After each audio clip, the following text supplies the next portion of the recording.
mushroom. Those are called gills. And it's a very easy character to notice to separate it from, say, the boletes, which on the underside of the caps have sponge.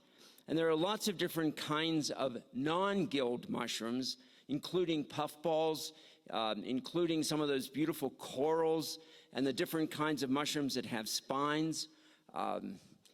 There are a lot of different kinds of gilled mushrooms.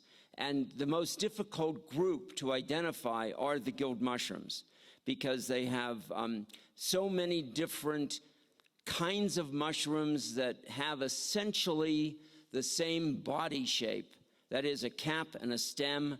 And when you look under the cap, you see gills. And the clues that we're going to be talking about are the kinds of features that you need to look at and look for. This is not, in my opinion, this is easier than wildflower identification. It's definitely easier than trying to identify grasses. Some people find it much easier than others, but it just takes a little practice and a couple of maybe hints and clues and things. So I'll show you the kinds of things that I take out into the woods when I go, and these are things I think that are useful for you.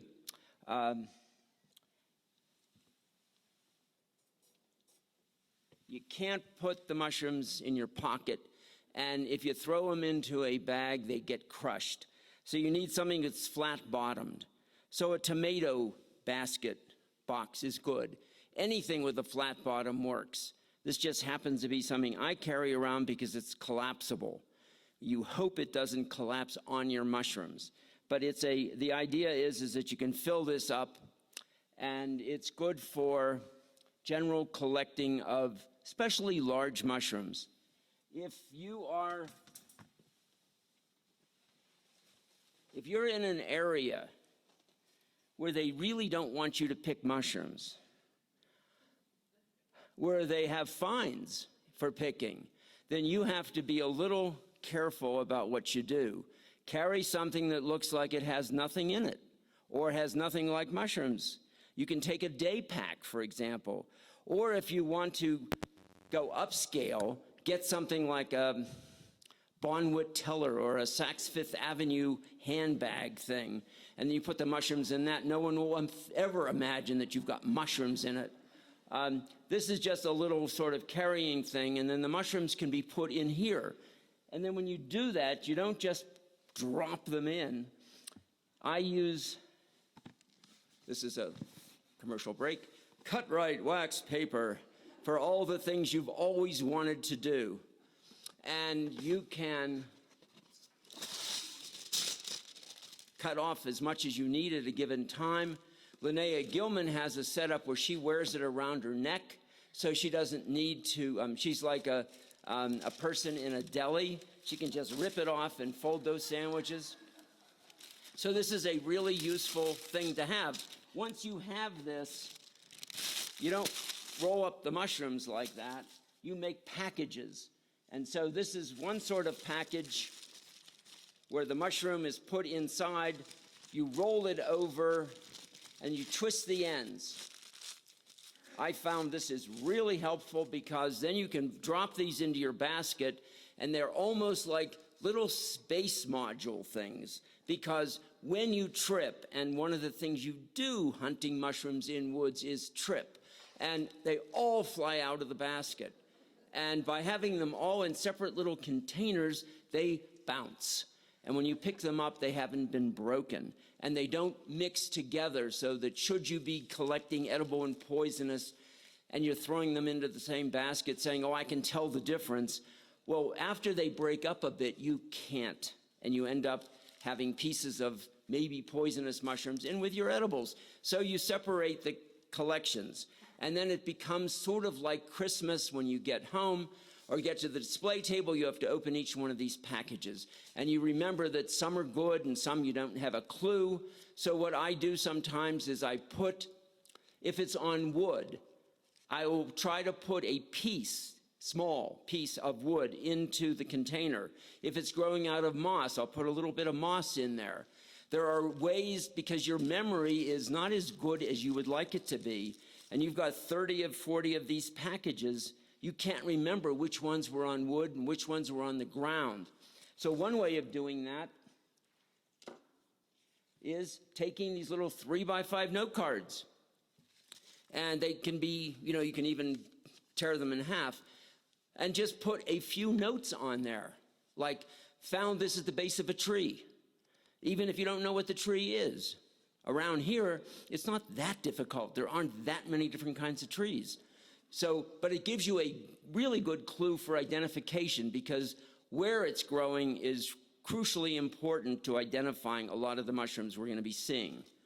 So you want to do things like that. Then, with the same note card, I don't know if you can see it here, but I have pictures of it, so you'll see it on the screen. I can make a spore print where I take the mushroom cap off the stem, place it on a note card, and then wrap it up again with wax paper. And sometimes by the time you get back from the foray, the spores underneath the cap will have dropped on the paper. And as there are only about 5 different colors of spore prints, things that can look alike, the mushrooms that can look alike in the field, some have a white spore print, some have a pinkish salmon, some have some sort of brown, and some have a sort of a purple brown to black. And so I don't know if you can see the 2 differences here, but one is brown and one is black. So these are important, because when you try to find a mushroom in a book, no matter how good the pictures are, a lot of the mushrooms look alike. And if you use a field guide, like say the Audubon guide, in the back of the book there is an appendix which separates by spore print color all the different groups of mushrooms, so that you can reduce the likelihood of error, which is what this is about. So in addition to wax paper, they even have wax bags. This works, of course, if your mushrooms are of a certain size. But if you have mushrooms that are too big, then you need the roll. And if the mushrooms are really tiny, there's just too much bag here for some of those mushrooms. Then, if you get to the point where you want to be perceived as a professional in training, you want something like this. They cost about $5 on Amazon. I think they're fishing tackle boxes. And you have all kinds of little containers in here that can be moved around. You can expand they have little things that you can move out and make bigger columns and containers and such. And then this closes up so that they stay in the place that you put them. And this helps especially if you're picking small mushrooms. I started with egg carton containers, and I found that was really useful at first, but not for the plastic egg cartons, but for the ones that are cardboard. And the only trouble I had was trying to balance all those eggs in the supermarket as I took the empty carton out. I don't eat enough eggs to justify all the egg cartons I was trying to use. If you use egg cartons, you find that they disintegrate before you're ready to give them up. This can just be washed and reused. So this is and these come in different sizes. You're not going to put your king boletes in this. This is for small mushrooms. But you feel so professional carrying that thing around. And you'll notice that professionals do use that sort of thing. So you get instant points. So if you are collecting, you need a knife.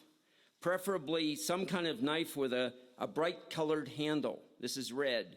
So that when you put it down, when you're picking up your mushroom, you see it before you walk away from it. Otherwise, you'll see knives in the woods. There are mushroom hunters that have been out there. I even found a knife in a cemetery in New York, and I knew it was a mushroom hunter. Who else would be in a cemetery with a knife?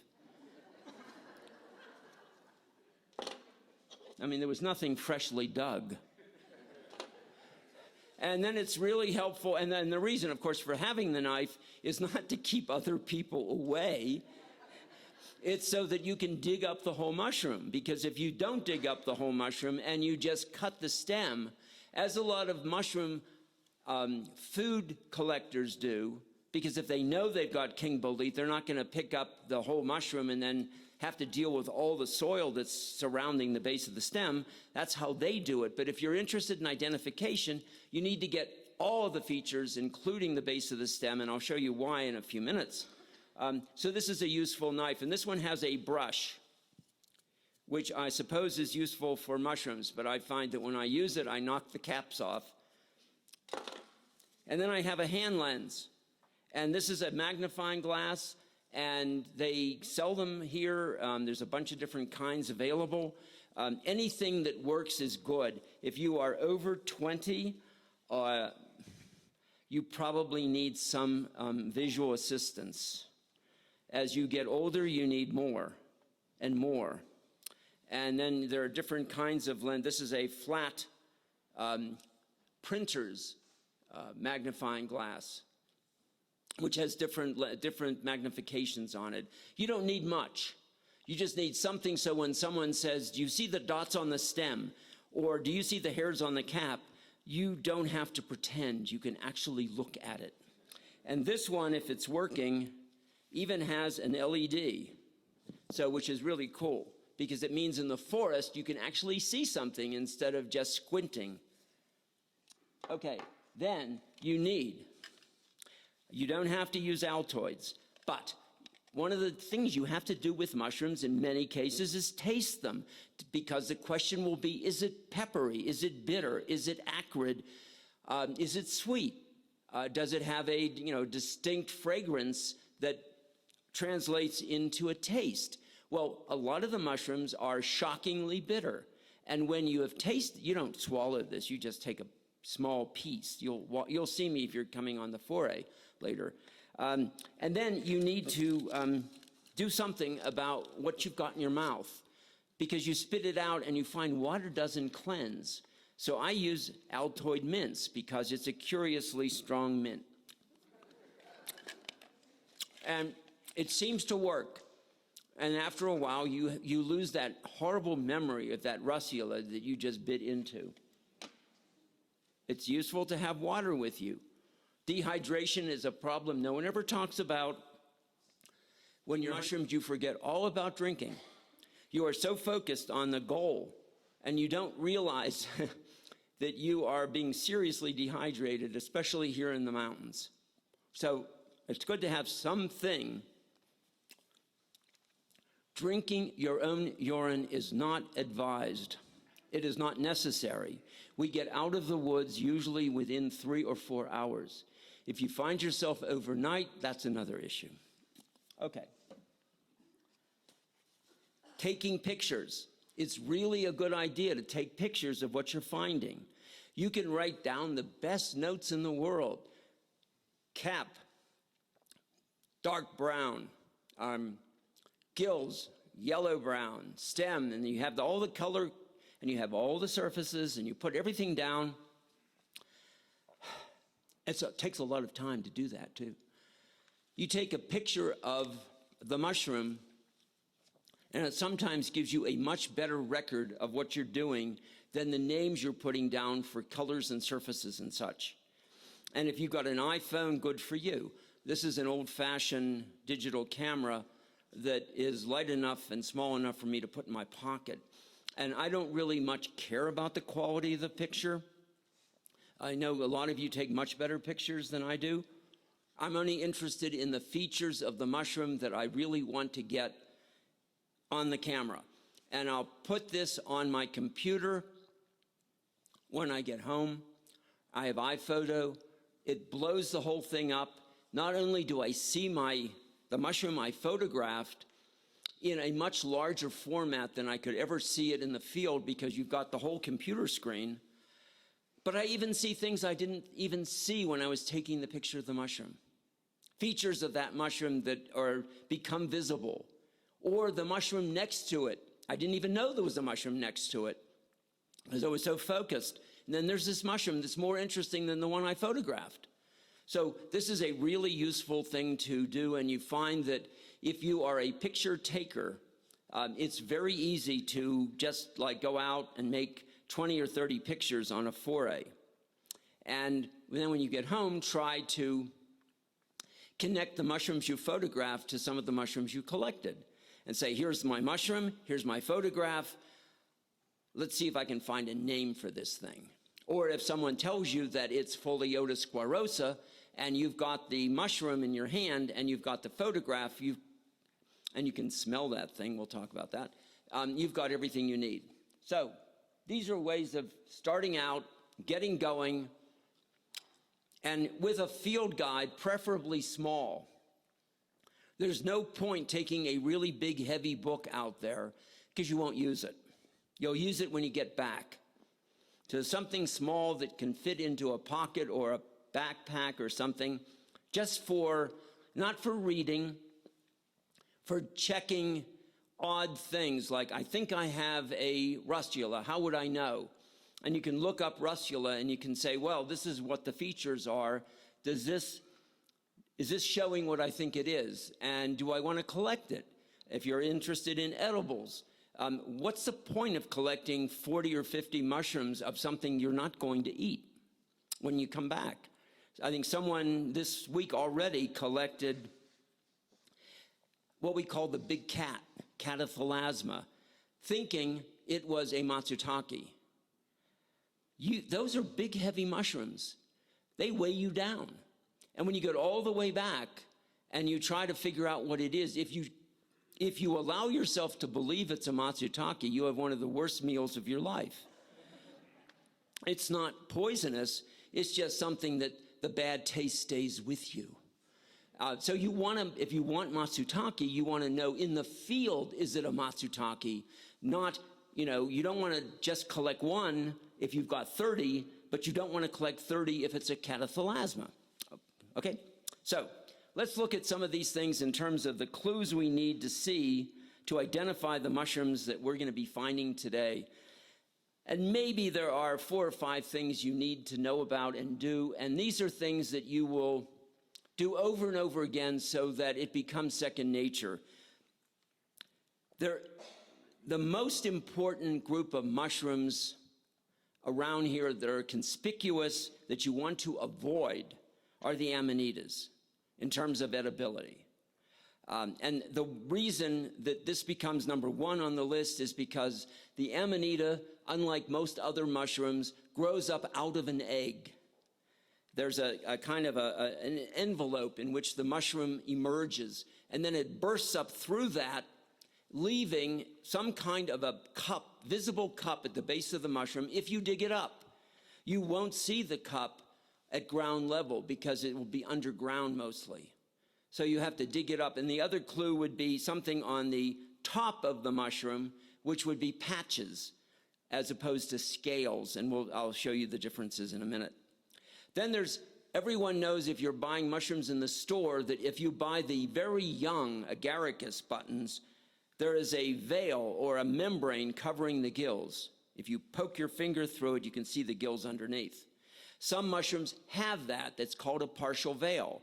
And when that partial veil breaks because the mushroom cap expands, sometimes, in many cases, it leaves some kind of a ring or a skirt on the stem. These are clues for identification. It doesn't mean the mushroom's edible or poisonous. It's just clues for ID. You'd be surprised, people who know zero about mushrooms, when they're in the hospital and you're asking them, well, what did you think you were picking? And then they tell you, oh, it was a really clean-looking mushroom. That was the word I've heard several times. It looked so clean. It looked angelic. And you'd say, well, did you notice that there was this skirt on the ring? No, because if you're not told that that's an important clue, you don't see it. In fact, you don't see mushrooms if you're not told they're mushrooms. Amazing how long you can go without seeing a single mushroom. Okay, then we're going to talk about gills and how they're attached to the stem. That's sort of important, but it's not crucial for most mushrooms. And I'll show you some examples. And then the spore prints. These are things you can make and you can see, and we'll continue to do that during the weekend as we find mushrooms. And of course, it's important to know, was the mushroom growing on the ground? Was it growing on wood? Was it coming up out of a pile of dung? What was the substrate? And this can make a huge difference between, say, two mushrooms that otherwise look alike. One grows on the ground, one grows on wood. Now, there's a whole list of things you can do, which if you are anal compulsive, this is the sort of thing you do. You make all these little things for every mushroom you see, and you become so compulsive about this that you become a data taker. And you're no longer looking at life or at mushrooms or the forest or anything. You're just taking notes. And it's very easy to slip into this. Resist. It's a temptation for some of us. For others, it's no big deal because our handwriting is so terrible that we wouldn't be able to read it anyway. And I know you can probably put this onto a mechanical device now that you could read, but you're going to waste your time. You don't need to know all this stuff unless you are a mycology graduate student. But it's useful to know that there are these different features that if you put all of this together, you get a kind of gestalt of what this particular mushroom you're holding in your hand looks like. So let's look at the universal veil. The thing on the left, that is a mushroom emerging out of an egg. And the mushroom on the right shows the remnant of that egg at the bottom, that huge sac at the bottom. And that was not visible at ground level. That had to be dug up. So that particular thing is an amanita. Curiously, and this is part of what the lure of the mushroom world is, the one on the left is edible, the one on the right is deadly poisonous, and there are people who like to walk the edge and say, I know which one's edible, and I can eat it. And then you're a beginner and you say, oh, I can do that too. I'm as smart as that person. And you're not. So these are two mushrooms. Both of these happen to be from California. And we don't have the group on the right called the Destroying Angels. We don't really have them around here. We also don't have the death cap. I mean, we're really fortunate in this little part of the world that we have one well-known deadly mushroom here, which is a very small little brown mushroom called a gallorina, which is about the least attractive mushroom for the table that you're likely to run into here anyway. But we'll study it, but it's not something you're likely to eat. But these are the ones that you really want to know about, the genus Amanita. And we make mistakes all the time at identifying these things. So here was from Telluride a couple years ago. This was a really nice collection that was put on the table, and someone wrote, and it's really interesting, sometimes you actually can read the handwriting on these little plates, and it says Amanita fulva. Well, it's close. What you see in the bottom one is the mushroom rising up out of the egg, and then you see all the different levels of the development of this mushroom, including one where you can see the entire cup at the base of the mushroom. And it's a fairly distinctive mushroom around here. And anyone who finds it today and comes in and says, oh, I found Amanita fulva, here it is, I'll just say, oops, it's okay. You get points for even close, because we're not eating these. And besides, were you to eat this, it doesn't matter. This particular Amanita is edible. So when we talk about a genus like Amanita, we're saying that some of them are edible and some of them are deadly. You don't run into this problem with lettuce. You don't have this, I've got to know which mint I'm using because after all, some are deadly. This is a different world of understanding, so that you say, okay, if I really want to be 100% safe, I'm just not going to eat any Amanita. And then, you swear by this, and I'm going to stand by this, live or die. And then someone comes up and says, I've been eating this for years, it's so good. And you start to soften. And this is what it happens to me. And I swear I'm never going to do something, and then I do it. And I can't believe I did it. And it's too late. You know, it's sort of like, how many livers do you have in life? You get one. So anyway, this is an Amanita barosii, and it should come in here. Now, here's a problem that I didn't think was real until I started to see how many poisonings there have been. People love puffballs. There are puffballs that are the size of soccer balls. There's nothing on this planet the size of a soccer ball except for a puffball. So if you see soccer balls on the field out by the school here, those are soccer balls. If you drive out of town and you're looking over on the right as you're driving out and you're seeing what look like soccer balls in the pasture area where the horses are, those are probably giant puffballs. And you can usually tell the two apart by kicking them. So those are large and they are edible and they can be sliced, and what I do with them is I dredge them in a kind of an egg wash, and then I coat them with panko breadcrumbs and fry them up, and they're really good. I get them and cook them until they're golden brown. Thin slices. It's the only way I like it. However, there are lots of small puffballs that are maybe only an inch or two high, and people have learned to eat those. The problem is this. What you're seeing are the young Amanita buttons that have not opened yet. In this particular case, it's not a destroying angel. These actually are either the fly agaric or something very close to it, the Amanita muscaria type. And if you think that the thing on the left is a puffball, you cut it open lengthwise and you should be able to see, I think you can see it on the screen, something inside that is a shape of something, as opposed to just plain white. So this is the egg stage of an Amanita. So one person in New York ate 10 of those for breakfast that came up in her backyard. And she was raving.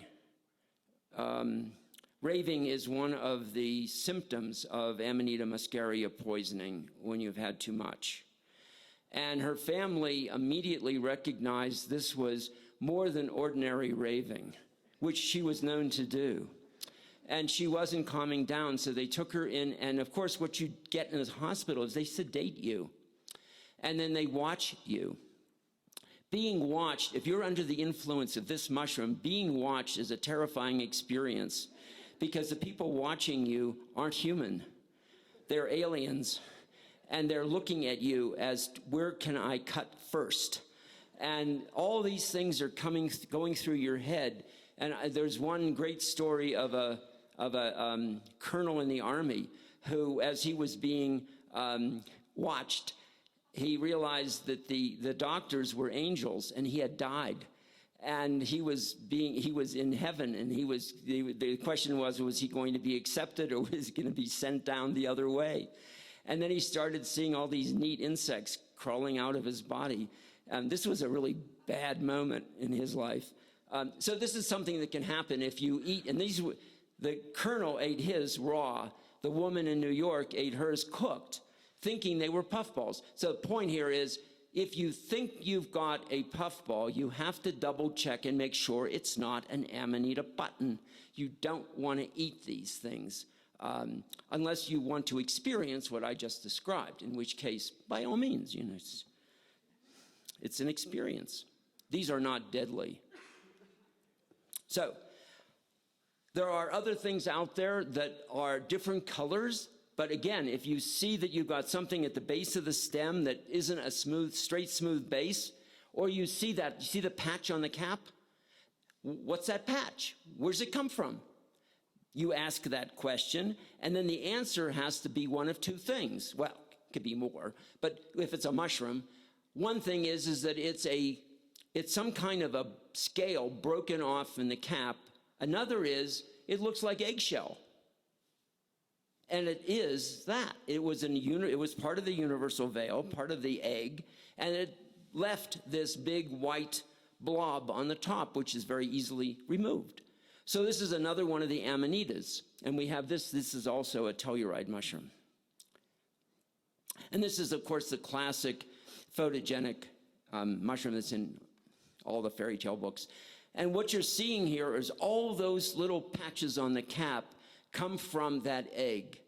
And the cap is actually sticky enough so that when the cap expands up through the egg, it breaks through that top veil of the egg and leaves actually a symmetrical pattern on the cap, which makes this so attractive. So this is the fly agaric.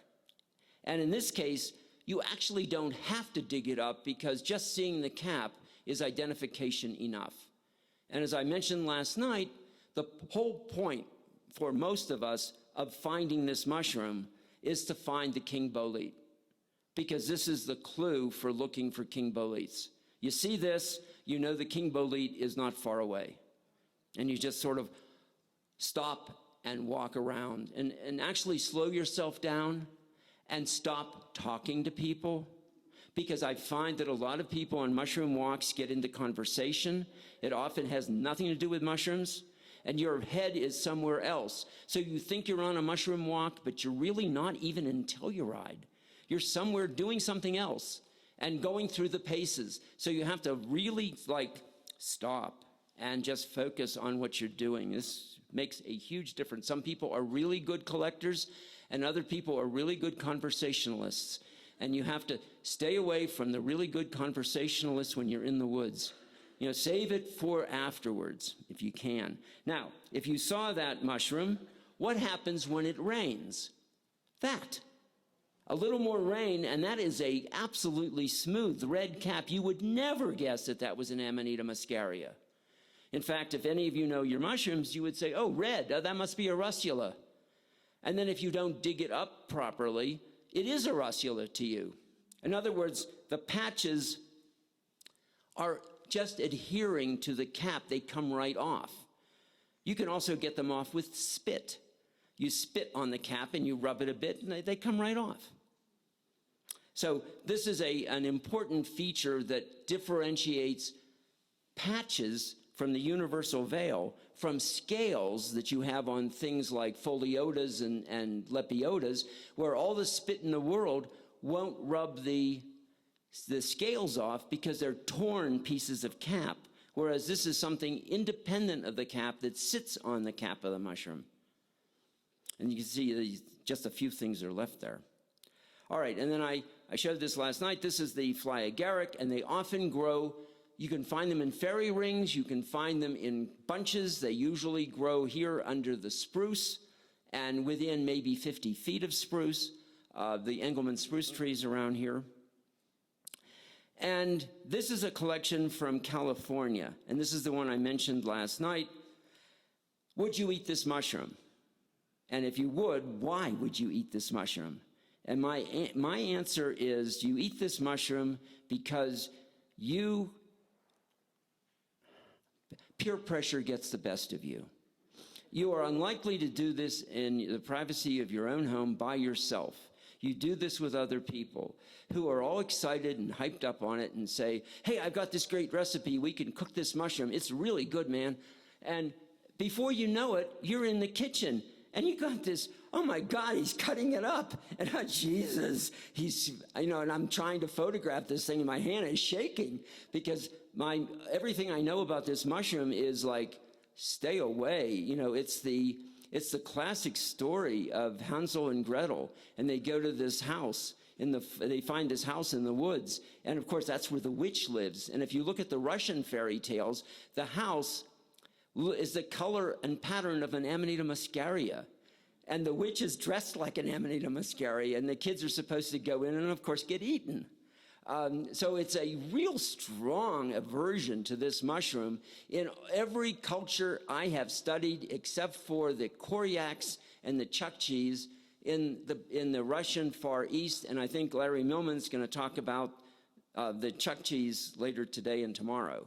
So but we have this mushroom here, and one version of it or another, and we boiled it up in a lot of water and then drained it well, and then we just sauteed the heck out of it until it turned as kind of a golden brown. And you find that I have no idea what the toxic dose is on this thing. I don't know anyone who sits down and eats 3 or 4 of these. But as a cocktail appetizer, it was delicious.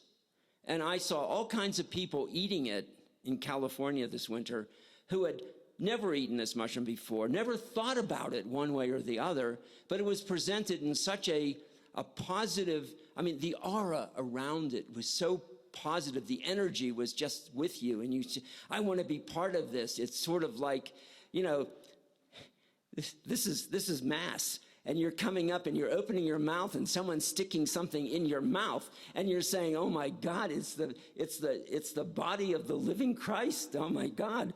And this is it. And you say, I've done it. And then you transcend. And so, you know, I'm not who I was before I ate this mushroom. And it's just a dish of, you know, fried mushrooms. But it's totally transforming. I don't recommend it. But I will tell you that it won't kill you. And if you do it badly, you probably will hate me forever. So if this is something that really appeals to you, David Aurora's recipe is online. I think shouldn't be very hard to find. And good luck. But in the meantime, you probably should get Joel Kaufman's telephone number if you're planning to do it around here, and he'll sympathize with you. Okay, the partial veil. So under the cap of the mushrooms, you have this kind of membrane, and it's typical in agaricus. It's in lots of mushrooms. The Cortinarius has it. Different kinds of these partial veils have different textures and surfaces. And so one of the things that you will notice is, does the mushroom have it or not? So if you look at the mushroom on the left, the one that's showing the underside of the cap, if you decide that is not a gilled mushroom because you don't see gills, then you have to answer, well, what is it? Is it a bolete of some sort? This is where your finger comes in handy. You take it and you poke it, and it splits. And then underneath this membrane, you see gills, and you say, it's a gilled mushroom. Then the question is the mushroom on the left, which is white, and the mushroom on the right, which is white, are they the same thing? Does it really matter?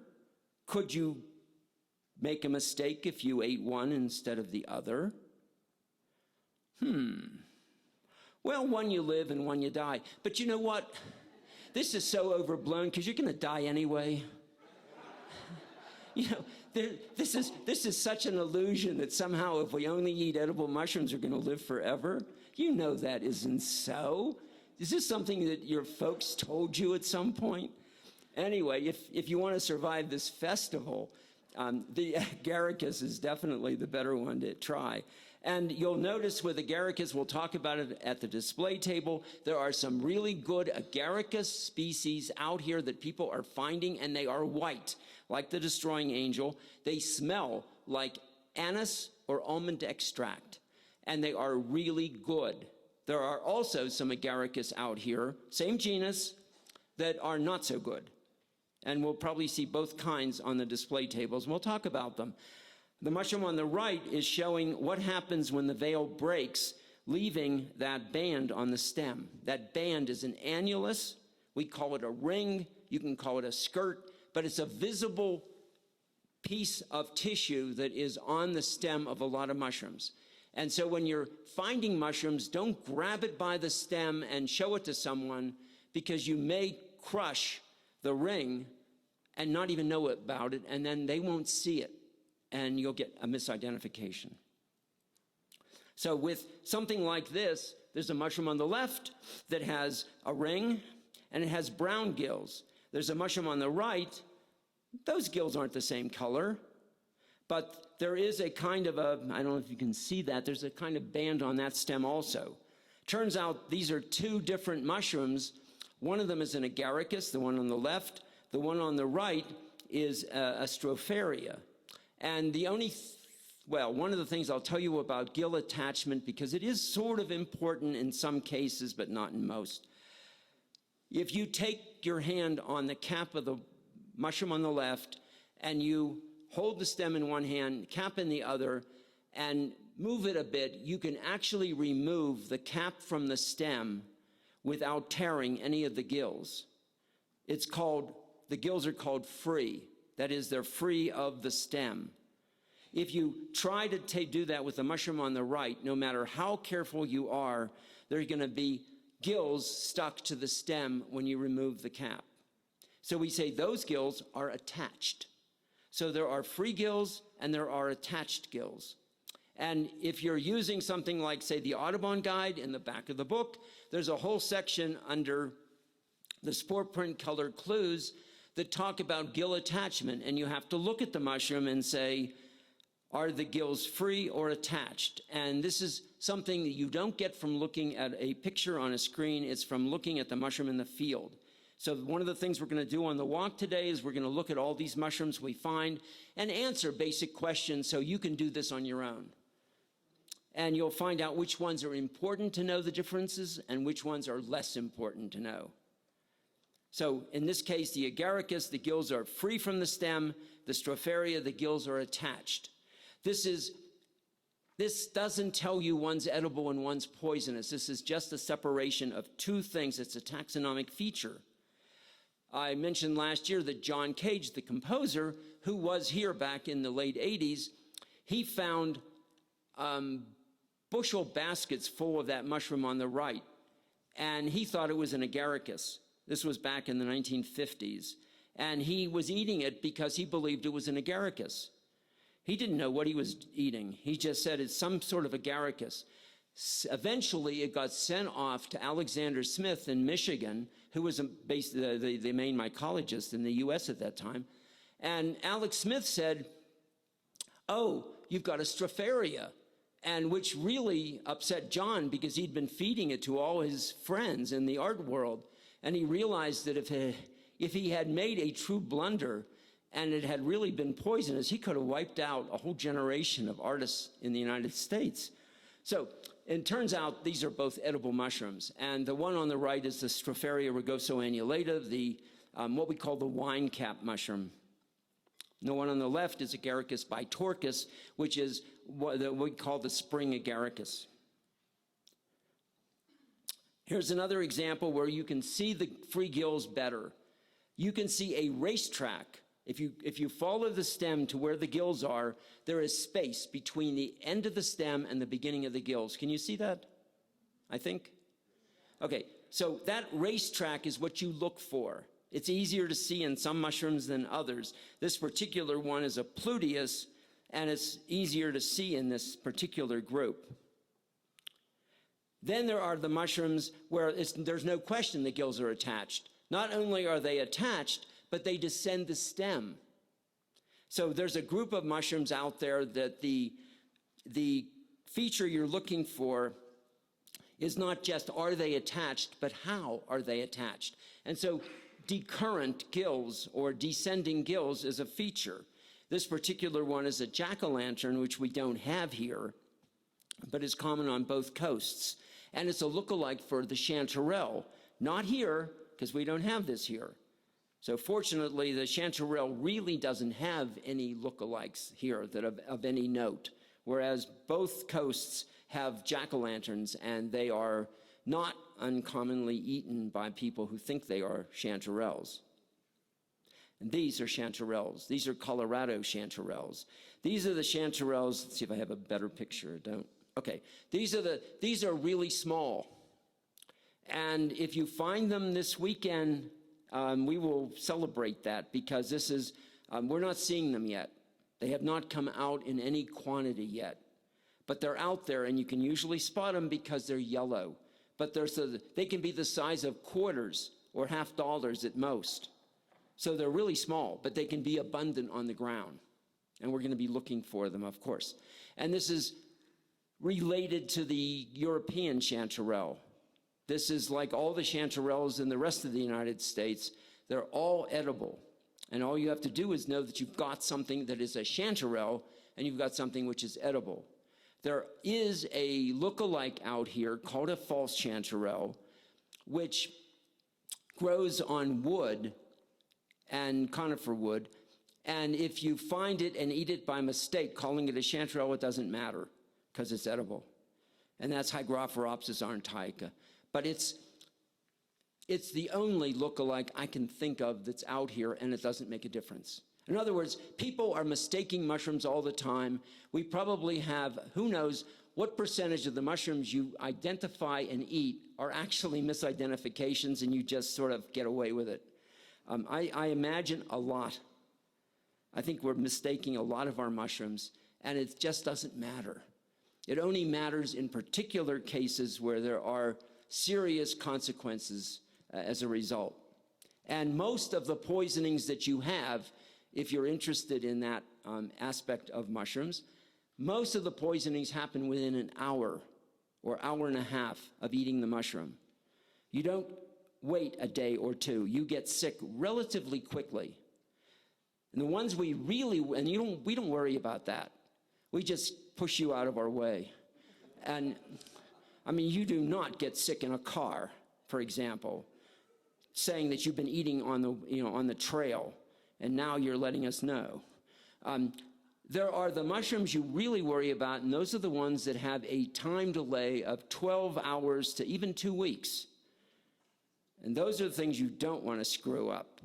You can't eat mushrooms and have a 2-week delay before symptoms. That's outrageous. That's not fair. And that's true for some of the mushrooms we call cordonarius. So that's why we avoid a lot of mushrooms that are nice and big and fleshy and smell good and are insect-free. And you say, well, why not eat it? And I won't get sick if I eat it, you know? Well, what you don't know is what is the downside of some of these mushrooms that cause organ damage, such as, kidney damage. You really don't want to be on dialysis the rest of your life. So there are reasons to avoid certain mushrooms and go after others. There's no one I know who's ever been poisoned eating chanterelles. I don't know anyone who's been poisoned eating king boletes. There's no such thing as eating too much. I mean, if you overeat on some of the really good edibles, your body takes care of it. I mean, you walk around the next day. You worry about some of the other mushrooms, and we'll talk about them. Now, everyone, I think, knows that those are oysters, and we have oysters here, and they come in different colors. Some have brown caps, and some have white, and if you are in the market, you see them. Sometimes they're blue, and sometimes they're pink, and you can grow them. But these are things that grow on logs, on trees. They have really no stem at all. It's all gill underneath the cap. And they're large. So if you see an oyster mushroom and it's a ½ inch across, it's not the oyster mushroom. If you see an oyster mushroom that's, say, 1.5 inches to 2 inches across, it may be something else. If you see an oyster mushroom that's 4 or 5 inches across, the great likelihood is it's all it can be. So we will see these, and again, this is the thing you do at the display table. So one of the things, if you haven't been doing it, if you have a camera, photograph the display table mushrooms that are identified. We'll be going over it to make sure there are no mistakes, but it's really important. All right, how about Lactarius? When you're in the woods and you find a mushroom and you have no idea what that mushroom is because it doesn't have a cup at the base, it doesn't have stuff on the cap, and you just don't know where to go, you take a fingernail and you slit the gills and you stare at it. And then someone comes up and says, what are you doing? And you said, I'm looking, I'm waiting for milk. And if you are lucky, little things start to emerge from the gills that you've cut, and little blobs of liquid. And that's latex. It can be white. It can be white and turns yellow. It can be white and turns purple. Or it can be bright orange to begin with. And this is the Lactarius, the milky mushroom. And these are an important group that we have in this area because some of them are large and some of them are edible. And the other one is the russula. the thing on the right, which looks like something you would never want to pick because it looks partially destroyed already, is what you see when you see russulas. They look partially broken. And so with the Lactarius, if you can't get the color of the latex or you don't see anything from the gills, then take a knife and cut the base of the stem across, and then around the edge of the stem, you'll see that bright color showing, which is the latex.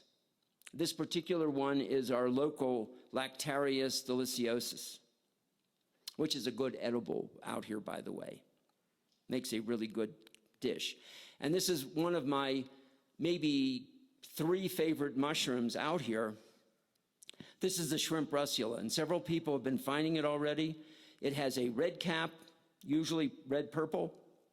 Usually there's pink on the stem. If you rub the stem, it sort of turns a sort of yellow-green. The big clue is when you smell the gills, they smell like shrimp or crab. And if you can't detect it because maybe it's too cold, you put them in a bag and let them sit in the bag for an hour or so, then open the bag and stick your nose in. And you'll really get that kind of seafood smell from it. And they grow under the spruce out here. They are a choice edible mushroom. Of all the russulas, this is the one I really collect. I don't much care for a lot of the other ones. By the way, in terms of the genus Russula, if you don't already know this, it's about the only mushroom you can pick up, throw against a rock, and it shatters. You should throw mushrooms more than you're not, I mean, this is not disrespect for the mushroom. You are helping the mushroom disperse its spores. You can always find a rationale. The idea is if you throw other mushrooms against a rock, they break in 2 pieces or 3. A russula breaks into 100. And that's an easy way to recognize the genus, plus the fact that they look a little decrepit. But this is a choice edible mushroom. You can saute it, make a really good saute with it. You can make seafood pasta in Colorado and not worry about any kind of disease that you could be getting from seafood. If you have a diet that says, I am not allowed to eat shellfish, you can eat the shrimp russula and you don't get punished. I mean, there is divine retribution for some people in some religions, and there is a waiver on shrimp russula. All right, spore prints, just a couple notes on that. Make them. They won't always come out. Maybe only 20% will come out. But these are the things that will help you identify mushrooms so that you can get a very dark spore print on agaricus or stropharia. You can, if you have a mushroom that produces a white spore print, if you put it on white paper, it's going to be hard to see. So put it on a colored piece of paper, and it'll come out more clearly. And the one that's on the right side, on the sort of pink paper, that's a different color white than the one on the left. The one on the left is sort of bone white. The one on the right is sort of almost a cream white. And these are notes that you can take so that you can say, this mushroom has a cream white spore print, or even a cream yellow. And then here's a mushroom that has a sort of a brownish spore print, but actually when you're looking at it, it's sort of, there's some red component in that, and we call that pink. Now I know you know that's not pink, but that's what we call pink anyway. And that refers to 2 groups of mushrooms, the pluteus, the fawn mushroom, and then the brown, the entoloma group. And then you can make whole sets of these things, and they're fun to do. And you make all these things. And then if you're really creative, you have them, you make a spore print, then you make another spore print color on top of that one. And maybe, a little bit to the side until you make a really nice artistic pattern. And then you go out to an art supply store and you get a fixative, and you can spray it, and you've got yourself a greeting card. And you can make, you know how much greeting cards cost now? So you can make your own set of greeting cards. Each one will be unique, and your friends will love it. They won't understand it, but they'll love it because they'll know you put the effort in for whatever it was you did. Okay, just a few more things. If a mushroom is clustered, then you want to know, is it on wood or not on wood? So all the features of this mushroom that you're seeing here, the stem is somewhat scaly. There is a ring on the stem, which I can see but up at the top near where the gills are, showing that it had a partial veil. It's growing in a cluster. It was growing on wood. The gills are white. If I made a spore print, it would be white. It keys out to armillaria, the honey mushroom. There is nothing else it can be. I mean, this is what's nice about having 3 or 4 or 5 clues. It reduces the possibilities until you find there's only one answer. This is what you hope to do when you're out collecting. Someone found this yesterday. Vaguely looks like a honey mushroom that's gone through an egg wash. It's scaly. It's definitely got a veil covering the gills on the left. You can see the white gills in the center. It's got all these neat things on the stem, and then you think, how could you not know what this mushroom is? Well, if you come from Ohio, you don't know what it is because you don't have it there. You don't have it in most of the country. We have it here. And this is a really good edible mushroom that's called, in the Audubon Guide, it's called Armillaria straminia, variety americana. And I think the new name for it now is Floccularia americana. But the scientific name doesn't change the edibility of the thing. The point is you've got a mushroom growing, in this case, on the ground. It has all this bright yellow color to it. There are very few things with this bright yellow color around here in Telluride, and this is edible. And then you can find something like this. He was really happy until I told him what it was. He thought he had found like the mother lode of edible mushrooms. And of course, this is Will Adams. And this cluster is Pholiota squarosa. And it almost looks like, well, how do you know it's not a honey mushroom? And how do you know it's not a this? And how do you know it's not a that? It was on wood. It smells horrible. I think it smells sort of, has a garlicky, oniony smell to it. And then some other people thought that some other odors predominated, but it was a very strong scented, someone said corn silk odor. And it's scaly. And it's a nice mushroom to find. It fills up a basket. It's not a good mushroom to eat. If you eat it and you don't get sick, please let me know. I am trying to find people who can actually digest this thing. It used to be more popular. People then started getting sick eating it. You're going to find a lot of large white mushrooms out there. You're going to pick 20 or 30 of them. You're going to bring them in with great expectation, and we're going to dash those hopes. We're going to say, eat it if you want to, but we don't recommend it. Just because it's big and because it's clean and because you got a lot of it doesn't mean it's good. I mean, I'll take 3 chanterelles over a whole basket full of these things. So this is a giant Clitosobe. You can't miss it. They grow in fairy rings. And they're one of the largest white mushrooms out there now. So you will bring it in, but look for it on the display table. And then you always find mushrooms you don't expect. This was New York City, and it was Inwood Hill Park in Manhattan. And we were just having a walk through the woods with a bunch of what I thought were middle-aged people who could just as easily have been bird watching, but they went on a mushroom hunt. And we're walking through the woods, and we find this thing. And I pick one, and you can't help but touch the stem, and the thing was turning blue. And I thought it would be a neat little educational moment. And I talked about the fact that this is Psilocybe cyanescens, and that this is a magic mushroom, and that there are people younger than they were who would gather this mushroom and then eat it and then hallucinate.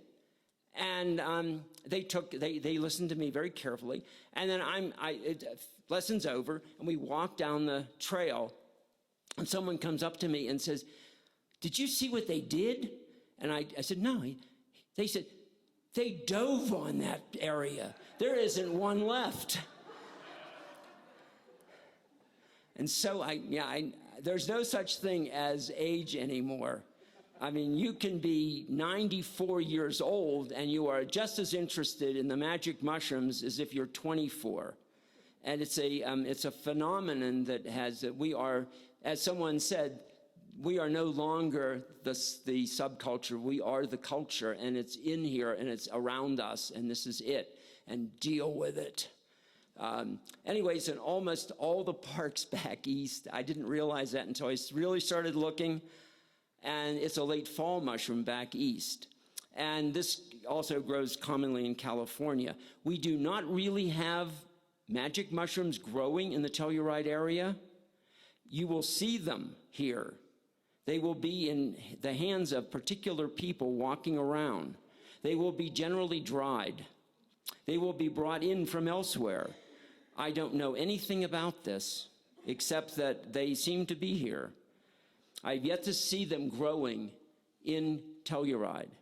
I think it has to do with maybe the elevation or the cold winters, but something is discouraging them from taking root, as it were, in our area here.